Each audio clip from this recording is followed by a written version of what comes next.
काशी मथुरा भी अगर हिंदुओं को मिल जाए तो सारी समस्याओं का निस्तारण हो सकता है। अयोध्या की तरह काशी मथुरा भी हिंदुओं का है। यही विधानसभा थी जहां पर पूर्व मुख्यमंत्री मुलायम सिंह यादव ने ये भी भाषण दिया था कि मैंने काशियों को गोली चलवा करके मैंने मस्जिद की रक्षा की है। वही सदन है जहां माननीय मुख्यमंत्री ने कहा है कि अयोध्या की तरह काशी मथुरा भी हिंदुओं का है। कोर्ट के भिखमंगे लोग इसे कतई होने नहीं देते हैं और की जन्मभूमि और काशी अगर मुझे सौंप दी जाती है मुस्लिम समाज की ओर से तो इसका स्वागत करूंगा। क्या कारण है कि ओवैसी का विरोध कोई मुस्लिम नहीं करता है और हिंदू साधु संतों और मंदिरों का विरोध खुद हिंदू करते हैं? इस्लाम का विरोध कोई मुसलमान नहीं करता। हिंदू जातियों में बटा है, ब्राह्मण के नाम पर, क्षत्रिय के नाम पर, बैकवर्ड के नाम पर, हरिजन के नाम पर, गरीब के नाम पर, अमीर के नाम पर, दलित के नाम पर। सामान्य नागरिक संहिता अगर पाकिस्तान में लगी तब मुसलमानों ने विरोध क्यों नहीं किया? अगर वहाँ ये कानून लागू है तो हिंदुस्तान में लागू होने पर विवाद क्यों हो रहा है?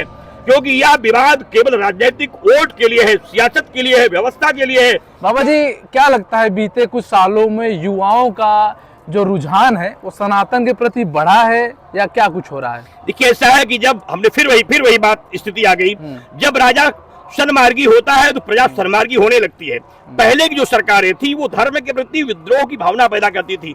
सदन में, लोकसभा में, विधानसभा में, राज्यसभा में, विधान परिषद में, कार्यपालिका में, न्यायपालिका में, हर जगह धर्म का विरोध होता था और वो विरोध समाजों में एक भय की स्थिति पैदा कर दिया था। नास्तिकता का प्रचार हो रहा था। लोग मान रहे थे पूजा पाठ करने वाले लोग जेल जाएंगे, मारे जाएंगे, प्रताड़ित होगी, उपेक्षा होगी, परेशान किए जाएंगे। आज यह है जय श्री राम गाएंगे तो सत्ता में हम आएंगे, ये विश्वास जगह है।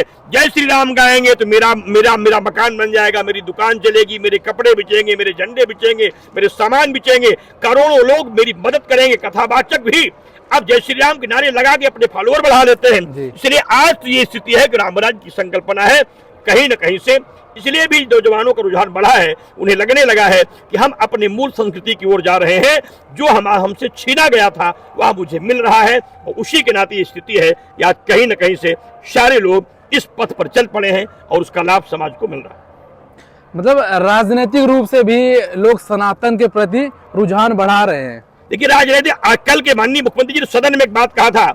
मुख्यमंत्री जी का एक कल विधानसभा में एक भाषण था। उन्होंने कहा था कि अयोध्या की तरह काशी मथुरा भी अगर हिंदुओं को मिल जाए तो सारी समस्याओं का निस्तारण हो सकता है। मुस्लिम समाज के लिए उन्होंने उन नेताओं को एक संदेश भी दिया कि अयोध्या की तरह काशी मथुरा भी हिंदुओं का है, उसे निश्चित रूप से मिलना चाहिए। एक संकेत यही विधानसभा थी जहां पर पूर्व मुख्यमंत्री मुलायम सिंह यादव ने ये भी भाषण दिया था कि मैंने काशियों को गोली चलवा करके मैंने मस्जिद की रक्षा की है। वही सदन है जहां माननीय मुख्यमंत्री ने कहा है कि अयोध्या की तरह काशी मथुरा भी हिंदुओं का है, उसे उनको मिलना चाहिए। और अगर ये बात मैंने अपने बयान में भी कल कहा था, मैंने स्वागत करते हुए, ये बहुत सराहनीय बयान माननीय मुख्यमंत्री जी का रहा है, ऐतिहासिक बयान है। मुस्लिम समाज के लोगों को भी इसमें आगे बढ़ना चाहिए।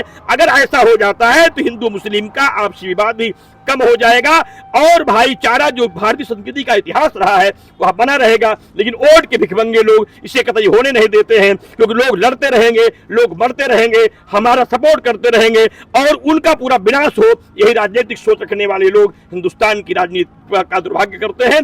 फिर भी समय है, अगर अब भी लोग जग जाएं और की जन्मभूमि और काशी अगर मुझे सौंप दी जाती है मुस्लिम समाज की ओर से तो इसका स्वागत करूंगा।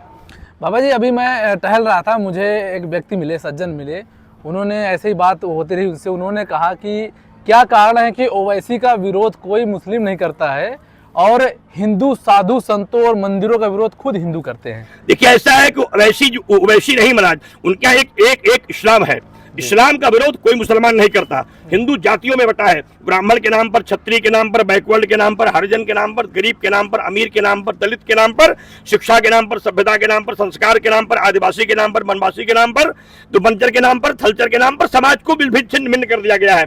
आज जब सारे लोग कोलभील से लेके आदिवासी वनवासी हैं, तो जब उन लोगों को बनाज अलग कर दिया गया तो उनमें एक नास्तिकता पैदा की गई। हमारे धर्म का हर समय दुरुपयोग किया गया, लोगों को धर्मांतरण कराया गया, लोग बौद्ध बनाए गए, लोग क्रिश्चियन बनाए गए, लोग मुसलमान बनाए गए। हमारे समाज से लोग पैसा देकर के उटपटांग की भाषा नेता लोग बुलवाते हैं, अगर आप ऐसी भाषा बोलोगे तो हम आपको टिकट दे देंगे, आपको चुनाव लड़ाएंगे। ऐसे तमाम ऊट पटांग की भाषा बोलने वाले कठपुतली के जो नेता बन जाते हैं वो गाली दे करके नेता हो जाते हैं। हिंदू समाज को गाली देते हैं, राम को गाली देते हैं, गीता को देते हैं, रामायण को देते हैं, गंगा को देते हैं, गौ को देते हैं, माँ को देते हैं, बेटी को देते हैं, गणेश को देते हैं, गौरी को देते हैं, ऐसे तमाम नेता हैं। तो उन लोग मेरे यहाँ एक परंपरा भी है कि देश में एक भय पैदा करने की जो व्यवस्था है उसमें भी राजनीतिक रूप से विद्रोह की जो स्थिति है वह भी बहुत निंदनीय है। ये भी बंद होनी चाहिए, क्योंकि ओवैसी का समर्थन श्री राम करता है, हिंदू जातियों में बटा है, और जब तक हिंदू जातियों में रहेगा तब तक निश्चित रूप से देश की बड़ी दुर्दशा होगी। इसे समाप्त होना चाहिए। हम एक हैं, एक माँ के लाल हैं, एक संविधान के हैं, एक कानून के हैं, एक देश के हैं, एक व्यवस्था के हैं, एक राष्ट्र के हैं, संस्कृति के हैं, एक ध्वज के हैं, एक परंपरा के हैं, एक संकल्प के हैं और एक स्वरूप के हैं। जब तक ये भाव मेरे मन में नहीं होगा तब तक रक्षा संभव नहीं है। बाबा जी, हिंदू राष्ट्र को लेके बहुत सारे सवाल आते हैं। लोग कहते हैं हिंदू राष्ट्र होने पे क्या सिर्फ हिंदू ही रहेंगे, बाकी के लोग क्या भगा दिए जाएंगे, क्या है इस मामला? हमको आप बताइए पाकिस्तान में की क्या स्थिति है, बगल में है, वहां पर जो भी सामान्य नागरिक संहिता जब लगाई गई, अभी इसको लेकर विवाद हो रहा है। सामान्य नागरिक संहिता अगर पाकिस्तान में लगी तब मुसलमानों ने विरोध क्यों नहीं किया? जी, अगर वहां ये कानून लागू है तो हिंदुस्तान में लागू होने पर विवाद क्यों हो रहा है? क्योंकि यह विवाद केवल राजनीतिक वोट के लिए है, सियासत के लिए है, व्यवस्था के लिए है। कानून देश की रक्षा के लिए होता है, सुरक्षा के लिए होता है, व्यवस्था के लिए होता है। तर्क के लिए, कुतर्क के लिए इसका कोई जगह नहीं होती है। यह निश्चित रूप से हिंदू राष्ट्र होगा तो हिंदू राष्ट्र में सारे लोग जैसे रहते हैं वैसे रहेंगे, लेकिन आतंकवादी नहीं रहेंगे, आतंकवादी सोच नहीं रहेगी, आतंकवादी व्यवस्था नहीं रहेगी, आतंकवादी प्रभाव नहीं रहेगा, आतंकवादी कार्य नहीं होगा और आतंकवादियों की वृद्धि नहीं होगी।